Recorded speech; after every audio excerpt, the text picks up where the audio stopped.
So with Wimbledon coming to an end, I just thought I'd take note that 68 years ago, Althea Gibson became the first African American woman, first woman of color to win Wimbledon.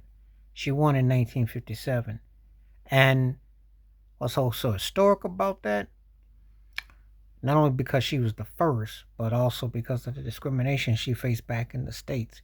About a week ago, I had talked about Arthur Ashe becoming the first um, African American man to win in 1875. It was interesting. It was about 18 years apart.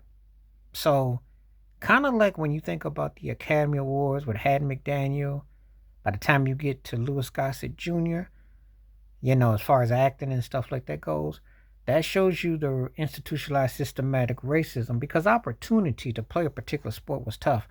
When you see what Serena Williams and Venus Williams did, it's amazing. It's amazing. And you are applauding something that really took a lot of uh, mind, time frame, circumstances. This was right after Brown versus the Board of Education, right after Thurgood Marshall. And Althea Gibson won this right during Emmett Till. That puts a lot of historical implications before the Civil Rights Movement went in full effect in the Montgomery, John Lewis, Dr. King, Black Panthers, before Nation of Islam, Malcolm X, etc., etc., etc. Bobby Seale, Huey Newton, Medgar Evers, Fred Hampton. I can go on and on. But Althea Gibson, and this is when athletes taking the stands was symbolic. Jesse Owens in Berlin and Germany predated it. Think about that. And then Jackie Robinson, Larry Doby. You get Althea Gibson. You had Joe Louis. But black athletes represented something too, especially in particular sports where it wasn't considered feasible acceptance. So what she accomplished was kind of monumental. The problem is that come back to the States and get still treated like a second class citizen. And that's the sad reality of it. Still separate, unequal. When people talk about, oh, black folks ain't know this and you never had this and any other. Oh, yeah, because people are still profiting and benefiting off of that.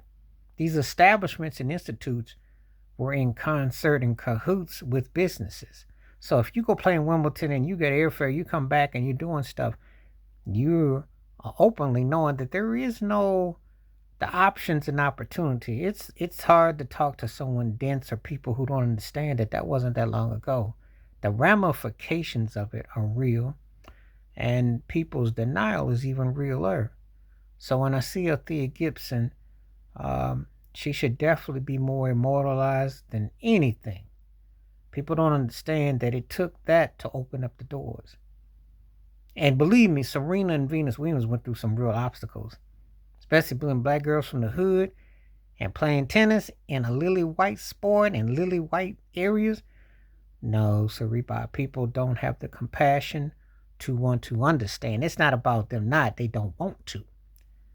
So it's important that we remember the triumph and how it wasn't that long ago. Because if you talk to somebody that's 75 or 80 who's being honest about what Althea Gibson went through, they're not going to paint rose-colored glasses and pictures for you. They're going to tell you that it was real, that it was extreme, and that she's truly one of the greatest, most important champions to ever said sport, and just as a humanitarian and what she represented.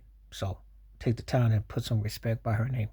Please like, subscribe, work on thoughts, comments, and I do respond. Thank you. Wash your hands. Keep your mind clear. Watch out for another. Share it if you like. Stay safe, stay blessed, stay woke, stay free. And remember, it wasn't that long ago.